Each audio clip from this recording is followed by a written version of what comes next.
Jungle.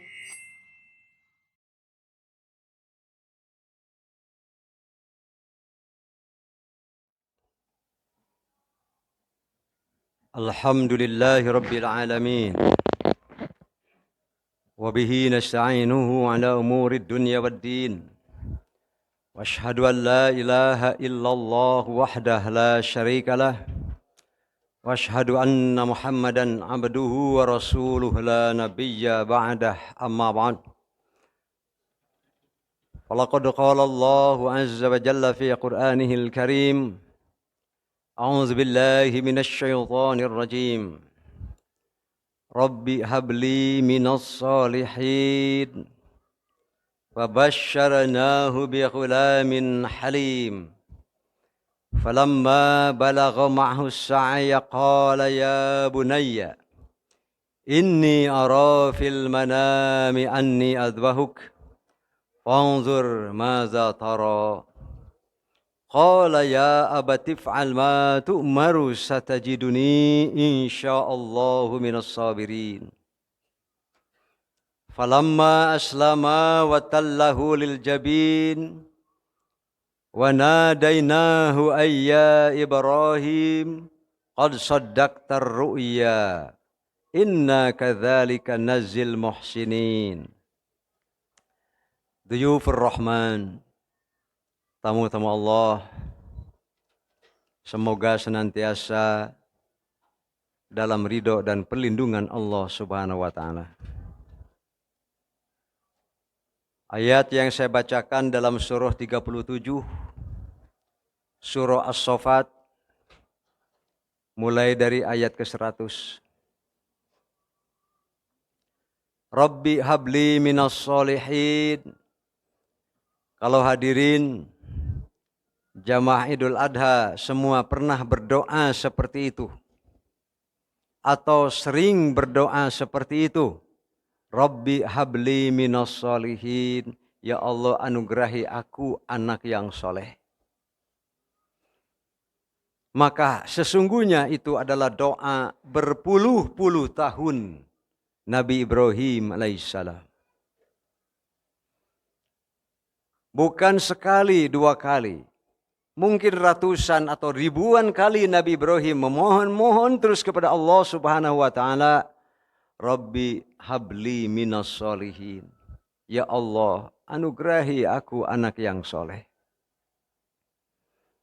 Sebagai Nabi, sebagai Rasul utusan Allah Subhanahu wa ta'ala, yang dalam setiap hembusan dan tarikan nafasnya, selalu ada dakwah kepada Allah Subhanahu wa ta'ala untuk berakidah la ilaha illallah. Istrinya didakwahi, bapaknya didakwahi, saudara-saudaranya didakwahi, ibunya didakwahi. Tetapi tidak kunjung ada seorang pun yang mau beriman kepada Allah Subhanahu wa taala melalui dakwahnya. Saat itu beliau masih di Baghdad dan memang beliau lahir di Irak.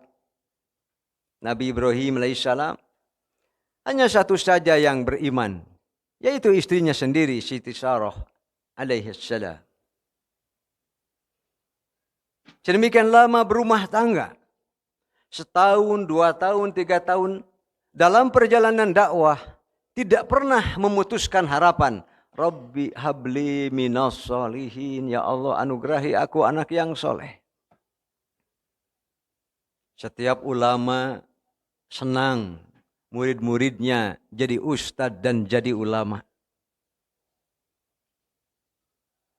Setiap nabi pasti senang jika anaknya ada yang jadi nabi.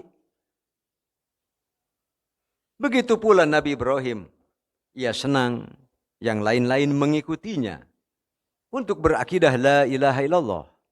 Tetapi pasti akan lebih senang lagi dan rasanya lebih lengkap bila anaknya sendiri yang menjadi pelanjut garis perjuangan untuk mengajak umat kepada akidah la ilaha illallah. Tetapi apa mau dikata? Allah sudah menetapkan takdirnya Allah sudah menetapkan skenario. Sebelum Nabi Ibrahim harus menghadapi ujian-ujian yang berat, makin berat, semakin berat. Dan puncaknya adalah ujian dari Allah yang paling berat. Ketika beliau masih berada di Baghdad atau di Irak, terus mendakwahi Raja Namrud yang berkuasa pada saat itu, apa yang didapatkan oleh Nabi Ibrahim? Puncaknya adalah Raja Namrud menyuruh orang untuk mengumpulkan kayu bakar sebanyak-banyaknya di tengah kota. Dengan tumpukan kayu bakar yang sangat tinggi, dipertontonkan di hadapan orang-orang, agar masyarakat tahu siapa yang berani mengkritik raja, membangkang kepada kekuasaan. Akibatnya adalah dibakar. Maka Nabi Ibrahim disimpan, diikat di atas kayu bakar dengan tumpukan yang cukup tinggi. Lalu dimulailah pembakaran. Akidah semacam apa?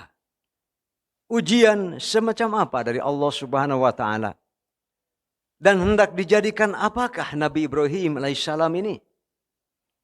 Sehingga ujian pertama saja sudah harus siap dibakar hidup-hidup. Demikianlah skenario Allah Subhanahu wa taala. Seperti ujian jilid pertama. Ya naru kuni bardan wassalaman ala Ibrahim. Hei api, Ibrahim sedang diuji. Iman dan takwanya telah sampai kepadaku.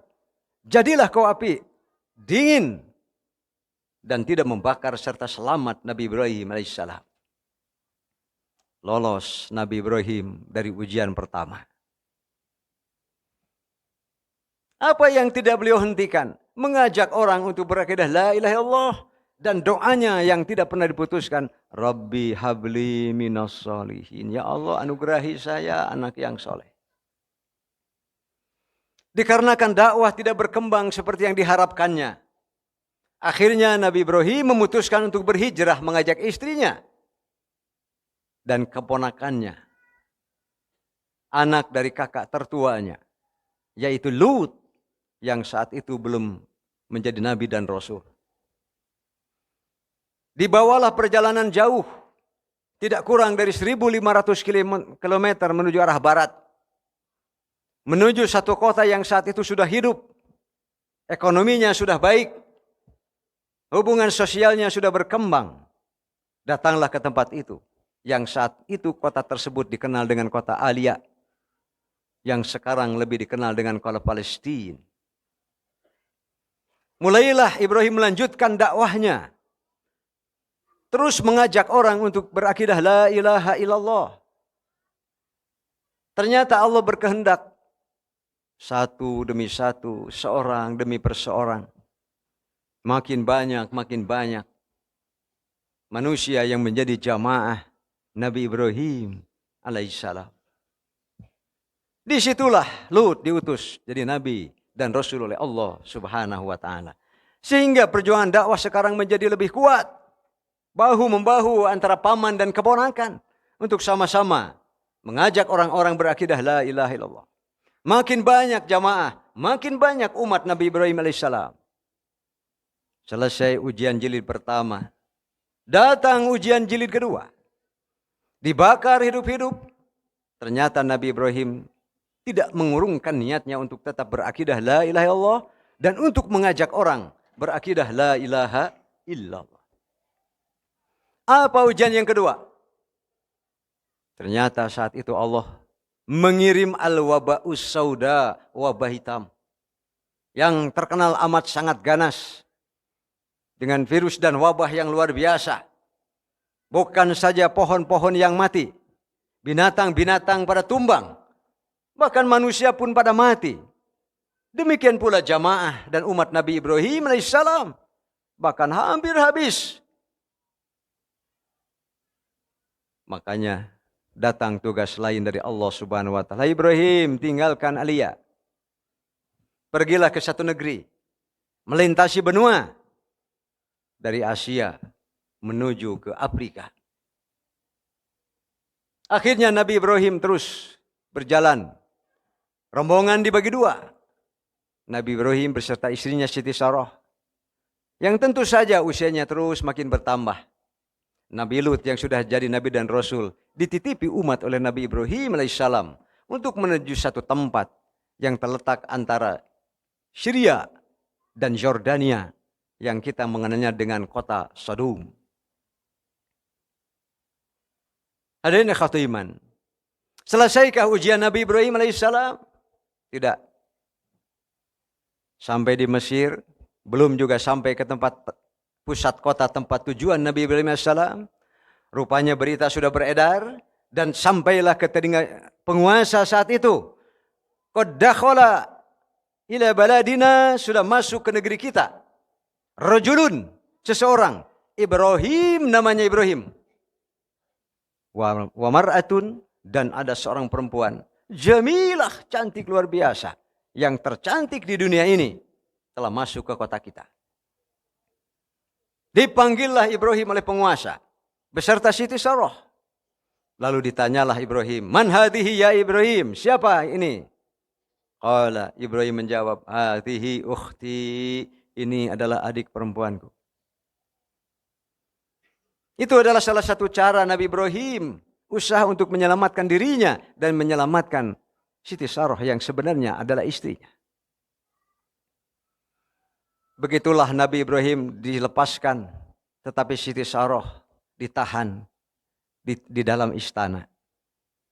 Ujiankah ini bagi seorang suami? Ketika ia silahkan mau kemana saja.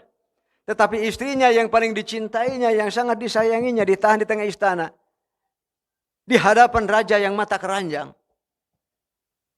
Yang setiap saat terus berusaha untuk mendekati dan memperkosanya. Dan ternyata pikiran cabulnya ini pun dikerjakan. Ia mendekati Siti Sarah untuk menyetubuhinya.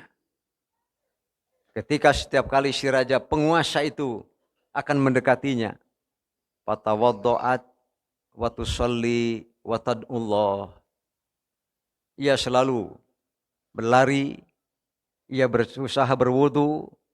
Siti Sarah lalu sholat. Setelah sholat berdoa, wahai Allah, jika engkau korbankan aku, istri nabimu ini, lalu diketahui bahwa aku adalah istri dari Ibrahim, dan Ibrahim pun menjadi korban, siapakah yang akan melanjutkan dakwah kepadamu, berdakwah kepada la ilaha illallah. Setiap kali raja mendekati, tubuhnya kaku-kaku, lalu amruk. Begitu berulang-ulang. Di dalam hadis riwayat Al-Bukhari dikatakan, apakah yang ketiga kalinya atau yang keempat kalinya, selalu dia itu kaku dan amruk. Sakit-sakit seluruh badannya. Akhirnya ia menyatakan kapok. Ia berjanji tidak akan mengalangi untuk mengganggu Siti Sarah lagi. Setelah itu Siti Sarah dan Ibrahim dilepaskan. Bahkan dibekali dengan berbagai kekayaan. Lalu Nabi Ibrahim hidup di Mesir dengan amat sangat subur. Dan semua orang takut. Termasuk si raja penguasa berpesan, saya kasih apapun yang kamu mau. Asal jangan kau doakan lagi aku dengan kaku-kaku seperti itu. Nabi Ibrahim alaihissalam beserta Siti Sarah tidak juga pernah menghentikan Rabbi habli minas sholihin. Ya Allah, anugerahi saya anak yang soleh. Sungguh sudah kangen, sungguh sudah rindu. Rumah tangga yang sekian puluh tahun bersama-sama dengan berbagai ujian. Tidak pernah juga kunjung dianugerahi, walau hanya seorang anak. Ketika mau meninggalkan istana, fa'ahda lahu ajaru alaihassalam. Ternyata si raja berkenan menghadiahkan seorang yang dalam beberapa riwayat dikatakan sebagai perempuan pekerja di lingkungan istana. Namanya kita lebih mengenalnya dengan Siti Hajar alaihissalam. Dihadiahkan untuk membantu rumah tangga Ibrahim. Menjadi khadimah. Kalau di kita mungkin semacam membantu keperluan keseharian rumah tangga. Dari situ Nabi Ibrahim memutuskan untuk kembali ke Alia. kembali ke Palestina. Inilah kehendak Allah Subhanahu wa taala. Usia Nabi Ibrahim telah lebih dari 80 tahun. Hampir 50 tahun ia berumah tangga dengan Siti Saroh. Tidak kunjung punya anak. Dan memang Siti Saroh mandul adanya. Ditikahilah Siti Hajar. Dari situlah Nabi Ibrahim punya anak pertama, Ismail alaihi salam. Bisa Bapak Ibu bayangkan seperti apa bahagianya Nabi Ibrahim alaihi salam? Apa yang selama ini jadi doa siang dan malamnya, yang selalu terbawa dalam setiap hembusan dan tarikan nafasnya. Rabbi habli minas sholihin. Lahirlah seorang anak yang ganteng. Tapi selesaikah ujiannya? Belum. Belum genap berumur 4 bulan usia Ismail. Ibrahim mendapat perintah yang sekarang. Coba kita bayangkan seberapa beratnya ujian ini. Ibrahim, pergilah kamu bersama istrimu Siti Hajar dan bawalah anak sematawayangmu ini. Jangan tinggal di sini. Bangun lagi di satu tempat. Menjadi pusat dakwah Islam. Pergilah ke satu lembah. Yang di kemudian hari disebut dengan lembah Wadi Ibrahim. Yang luasnya kurang lebih seperti kota Bandung. Tetapi terus kawasannya itu turun. Dan lembah yang paling rendahnya adalah yang disebut dengan Al-Makkah Al-Mukarramah. Disimpanlah Siti Hajar, Ismail. Diberi bekal sekeranjang kecil makanan, sewadah kecil air. Lalu Ibrahim menitipkan, Siti Hajar, titip anak kita Ismail alaihissalam. Siti Hajar sungguh sangat keberatan. Allahu amaraka bihadza, Ibrahim, benarkah ini perintah Allah? Jauh-jauh kita berjalan 1.300 km dari Palestina, dari Alia. Berjalan di tengah padang pasir, menaiki gunung. Harus turun ke lembah-lembah. Sekarang sampai di tujuan ternyata kami berdua ditinggalkan begitu saja. Dengan bekal hanya sedikit kurma. Dengan bekal hanya sedikit air saja. Allahu amaraka bihadza. Sambil dipegang erat tangan Ibrahim. Siti Hajar berulang kali bertanya, benarkah ini perintah Allah Subhanahu wa taala? Bisa dibayangkan oleh ibu bapak sekalian, seorang ayah yang berpuluh-puluh tahun memohon ingin dianugerahi anak. Sekarang ia harus meninggalkannya di tengah lemah. Tidak ada tumbuhan, tidak ada makanan, tidak ada orang, bahkan binatang pun enggan untuk ke situ, karena tidak ada bisa yang diminum dan dimakan. Biwadin ghairi dzi zar'in. Tapi Nabi Ibrahim, karena sudah perintah Allah Subhanahu wa taala, ia membalikkan badan lalu pergi meninggalkan Siti Hajar dan Ismail. Hadirin akhwat iman, 4 tahun kemudian Allah menganugerahi putra yang kedua, Ishak alaihissalam. Silakan Bapak Ibu baca surah As-Saffat sejak ayat 100, nanti akan kelihatan alur ceritanya. 8 tahun kemudian, sementara Ishak berumur 4 tahun, datang lagi perintah Allah Subhanahu wa taala, Ibrahim, kembali ke Mekah. Tuh kunjungi dan lihat anakmu sudah seperti apa sekarang. Berjalan sendirian Nabi Ibrahim alaihissalam sejauh 1.300 km dari Palestina ke Saudi Arabia. Langsung ke tengah lembah Wadi Ibrahim yang namanya Makkah Mukarramah. Datang ke situ, perintah Allah untuk menunaikan haji pertama. Itulah haji yang dilaksanakan oleh Nabi Ibrahim alaihissalam. Bertiga mereka ke Mina. Bertiga mereka wukuf di Arafah. Bertiga mereka mabit di Muzdalifah. Pada saat sedang kecapean dan tertidur pulas, bermimpilah Nabi Ibrahim alaihissalam.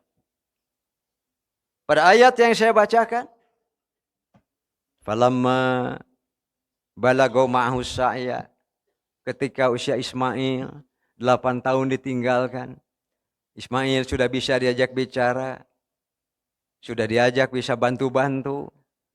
8 tahun tidak ketemu, diyakini bahwa Ismail tidak hafal wajah bapaknya seperti apa. Karena 3 bulan sudah berpisah. Setelah sedemikian rindu membuncah. Bertemulah dengan putranya. Bayangkan bagaimana seperti apa dipeluk, dicium, dibawa bermain. Setiap harinya begitu. Sedang gersono-sono nak. Haji Ibrahim kerjakan. Dituntunlah Nabi Ibrahim untuk menunaikan manasik haji. Oleh karena itu hari ini khatu iman. Pelaksanaan manasik haji yang dilaksanakan oleh Nabi Muhammad adalah melanjutkan manasik haji Nabi Ibrahim alaihissalam. Begitu juga tempat-tempat ibadahnya yang disebut dengan Armina. Dari Mekah, Arafah, Mina dan Muzdalifah. Beres wukuf di Arafah. Bermalamlah di Muzdalifah. Mimpilah Nabi Ibrahim. Mimpi apa? Inni ara fil manami anni adbahuk. Anaking bapak teh keur sono-sono na ka anjeun. Bapak teh keur cinta-cinta na ka anjeun, keur nyaah-nyaah na ka anjeun. Bapak teh kadon ngimpi. Sedang kangen-kangen dan rindunya kepada anak. Malah di Muzdalifah Nabi Ibrahim bermimpi. Apa mimpinya? Anni adbahuk. Kamu tahu anakku, aku ini Nabi. Dan kalau Nabi bermimpi itu adalah wahyu Allah subhanahu wa ta'ala. Isi wahyu Allah adalah anni adbahuk. Aku kok disuruh menyembelih kamu anakku. Bisa dibayangkan seperti apa perasaan Nabi Ibrahim alaihissalam. Berpuluh tahun berharap Robbi habli minas solihin. Begitu lahir harus diantar ditinggalkan di tengah lembah. 8 tahun kemudian baru ketemu lagi, sedang rindu-rindunya malah disuruh menyembelih. Ujian seperti apa sesungguhnya ini? Fanzur madza taro anaking cing tempo bantuan Bapak mikir. Bantu Bapak berpikir harus seperti apa Bapak ini. Qala Ismail menjawab, ya abatif alma tu'maru satajiduni insyaallahu minas sabirin. Bapak sudah sukses ujian itu, sukses ujian ini, jangan sampai gagal di ujian dikarenakan emosi cintanya seorang ayah terhadap anaknya. If'al ma tu'mar, kerjakan seperti apa yang harus dilakukan. Satajiduni insyaallahu minas sabirin. Pasti Bapak dapati saya sebagai anak yang sabar. Hadirin ikhwati iman yang dimuliakan Allah Subhanahu wa taala. Jadi kalau Bapak Ibu baik haji atau umroh, lalu nanti kalau dalam waktu ibadah biasanya tidak akan sempat, suka ada waktu ziaratul ma'alim. Kita naik bis hanya untuk melihat lokasi-lokasi tempat ibadah haji. Termasuk sejarah-sejarah lainnya. Bila Bapak Ibu berkesempatan nanti sedang naik bis, di depan sudah kelihatan Jamarot, tempat jumroh. Di sebelah kanan sudah mulai tampak kemah-kemah. Lihatlah ke sebelah kiri, ada bukit di atas kita. Di situ ada tugu putih. Itulah yang disebut dengan Manhar Ismail. Disitulah dulu Nabi Ismail dibaringkan di atas batu. Dan sebelum disembelih, Ismail sempat memohon, Bapak, diizinkankah saya untuk membuka kain ihram ini? Saya ingin nanti dikafani dengan kain ihram yang ini yang putih tanpa ada noda-noda darah. Nabi Ismail sambil berlinang air mata mengizinkannya. Dibukalah Ismail baju ihramnya, digantilah dengan pakaian biasa. Falamma tallahu lil jabin, falamma aslama wa tallahu lil jabin. Ketika sudah berserah diri akan melaksanakan sepenuh hati. Ismail sudah berbaring. Ibrahim sudah memegang pisau. Wa nadainahu ayya Ibrahim, di belakang terdengar suara. Ibrahim, qad saddaqtar ru'ya, engkau sudah buktikan mimpimu, wahyumu, perintah Allah itu.